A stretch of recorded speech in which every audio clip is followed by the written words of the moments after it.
BTS ERPC, donc c'est étude de réalisation d'un projet de communication. Concrètement, c'est un BTS qui vise à former des chargés de projet ou des chefs de projet.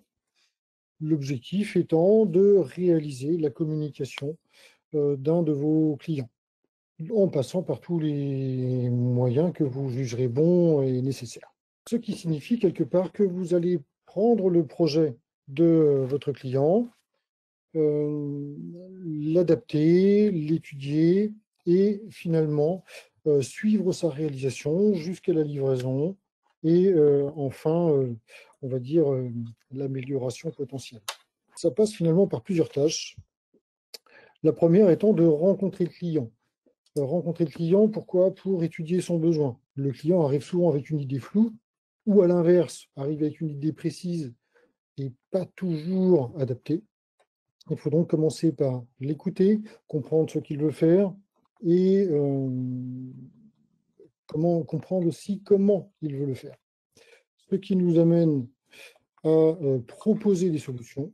Donc, rencontrer le client, écouter son besoin, pour en déduire un cahier des charges fonctionnel qui finalement va résumer toutes les attentes du client vis-à-vis de son projet. Ce cahier des charges fonctionnel va nous servir de feuille de route pour proposer des solutions techniques. C'est-à-dire qu'on ne va pas proposer de faire tel ou tel produit sur un support donné sans s'appuyer sur finalement un besoin de départ. Et c'est finalement ce cahier des charges fonctionnel qui va nous le donner.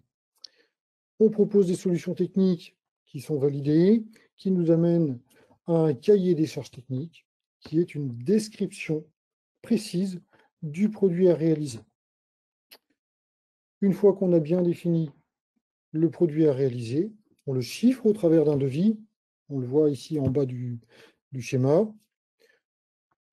On le découpe ensuite en processus de production. Ça signifie qu'il faut quand même avoir conscience un petit peu des moyens de production dont on dispose.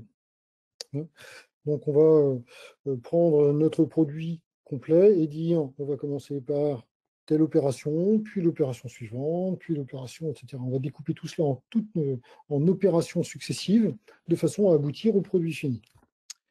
Ce qui nous amène à la rédaction d'un dossier de fabrication, qui est finalement un document qui va résumer toutes les instructions que l'on va donner aux opérateurs, qui eux sont des spécialistes techniques pur et dur, ceux qui sont derrière les machines et qui réalisent une partie du processus. Tout cela doit également être planifié, donc on va organiser le planning jusqu'à finalement suivre le produit. Alors ça, ce sont des étapes qu'on ne voit pas trop sur le petit schéma, mais quelque part, on se doit également de suivre chacune des étapes, valider le fait que chaque process ou chaque morceau du process se déroule convenablement, pour en assurer la qualité finale et arriver jusqu'à la livraison au client.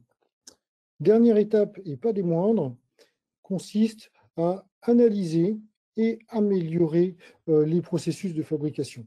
C'est une étape extrêmement importante parce qu'on doit porter un regard rétrospectif sur son travail et effectivement déceler les points que l'on pourrait améliorer de façon à proposer des solutions pour que lors de la réalisation d'un futur autre projet, eh bien, finalement, on puisse encore améliorer le processus de fabrication et fournir un produit, finalement, encore plus abouti. Alors, évidemment, les exemples sont extrêmement divers. Ça nous amène à traiter des choses extrêmement différentes. C'est d'ailleurs un des points véritablement intéressants de ce BTS, c'est que finalement, les choses changent tout le temps et vous êtes amené à faire des choses vraiment très diversifiées. Là, on s'attaque à un packaging. Donc, c'est une dame qui avait une micro-entreprise qui s'appelle le Joker, et qui avait pour objectif de réaliser un jeu à destination d'enfants qui ont parfois du mal un peu à s'exprimer, et ça s'appelle l'ampli à émotion. L'idée étant de choisir une carte qui représente une émotion et d'en exprimer l'intensité au travers de petits potentiomètres. Elle avait déjà une petite idée de l'aspect que pouvait avoir le jeu. Alors, c'était très différent de ce que vous voyez là, évidemment. Elle souhaitait, en revanche, elle avait des souhaits du type s'inscrire dans une démarche éco-responsable, minimiser, par exemple, l'impact du packaging, ou tout au moins lui trouver quelque chose, enfin une utilité secondaire. Que ce ne soit pas juste une boîte, mais bien que ça ait une utilité. Donc les apprentis sont passés par plusieurs schémas avant d'arriver à cela, hein, et on se rend compte ici, et au travers de la diapo suivante, qu'ils ont finalement abouti à une boîte jeu. C'est finalement la boîte qui constitue le plateau de jeu. Bon, alors évidemment, on le voit ici sur le petit schéma, elle contient les cartes, hein, mais ça forme bien un ensemble, hein, et on a répondu ainsi au besoin finalement de minimiser le packaging pour arriver à un ensemble fonctionnel tout seul. C'est un objet unique et tout seul. On peut également y voir ici donc les cartes, ce sont des cartes magnétiques, hein, donc ça a nécessité un petit peu de recherche aussi sur comment finalement intégrer le support magnétique dans le packaging. Et puis surtout, on y voit cette pluridisciplinarité puisque le projet a été décliné sous forme digitale, sous la forme d'une application pour smartphone, hein, que l'on peut voir à droite. Donc l'idée ici étant de recréer les différents aspects du jeu au travers d'une application mobile. C'est un livre en 3D. Notre objectif à nous était, on peut dire triple. C'est-à-dire le premier était déjà d'en réaliser un en tant que prototype. Le deuxième était d'être en capacité de l'industrialiser, donc de trouver le processus qui le rendait industrialisable. Et 3, de réaliser un livre qui puisse durer dans le temps. Et c'est là où finalement, on y repère un esprit d'équipe. Les 4 personnes que vous voyez là ont toutes des profils différents. Hein, vous avez dedans quelqu'un qui était issu du pré-presse, donc plutôt graphiste. Vous avez quelqu'un qui était imprimeur et vous aviez quelqu'un qui était façonnier. Alors façonnier, c'est quelqu'un qui fait la finition d'un document, hein, donc qui termine un document après l'impression. Ce document, il est passé par plusieurs phases et on y décèle entre autres le côté expérimental. C'est-à-dire qu'avant de découper en processus, eh bien finalement, on va s'interroger sur comment je vais réaliser le document et quels sont les moyens qui vont me permettre d'aboutir à quelque chose de réellement fonctionnel. Ici, on y voit 3 tests, par exemple. Le premier, c'est un test informatique. Alors, concrètement, ça signifie quoi? Ça signifie qu'on va valider le fait que mon fichier informatique va bien donner le résultat escompté une fois fabriqué. Entre autres, ici, il y avait la problématique d'automatisation. Concernant l'image que vous voyez sur la tranche, hein, il fallait être en mesure de glisser l'image à un endroit donné et qu'elle se répartisse automatiquement et informatiquement autour du livre. Le deuxième test est plus un test de papier. Pas uniquement du papier, mais le binôme papier-rainage. Alors pour les non-avertis, c'est ce qui concerne le pli, en fait. Donc il y a plusieurs méthodes de pliage. Et là, il fallait valider le fait que ce papier, plié d'une certaine façon, pouvait aboutir à un résultat qui était intéressant. Et on remarque sur ce prototype, à gauche par exemple, que le papier présente des craquelures. On y voit des marques blanches. À droite, à l'inverse, le papier, lui, a résisté.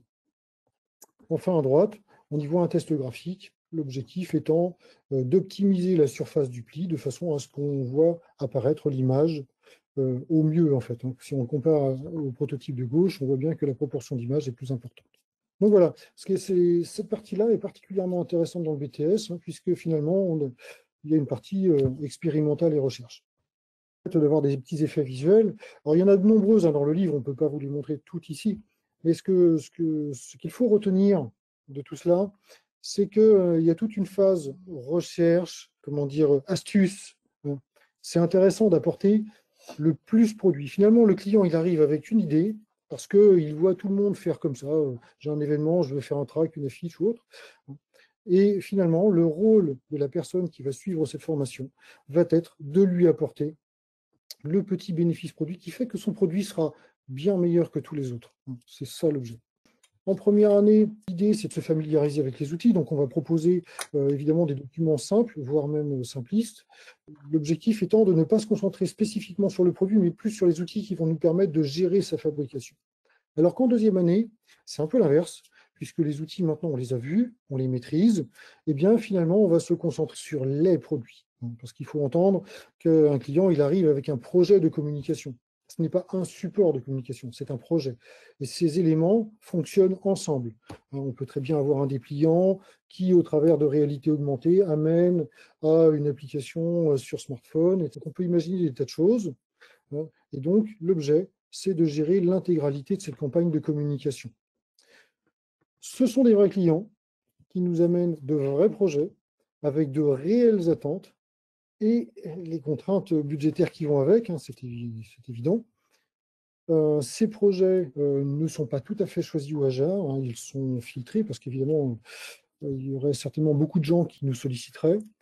Ils sont soumis à une commission nationale tous les ans, commission qui valide en fait le fait que ce projet balaye l'intégralité des compétences attendues pour ce BTS, avec une notion de variété extrêmement importante. Il y a une notion qui est extrêmement prégnante là-dedans, c'est le fait que cette campagne soit composée à la fois de produits matériels imprimés et de produits digitaux qui peuvent être site internet, applications smartphone, réalité augmentée ou tout ce que vous pouvez imaginer à partir d'éléments digitaux. Ce qu'on va apporter essentiellement au travers de ce BTS, c'est animer une rencontre avec un client.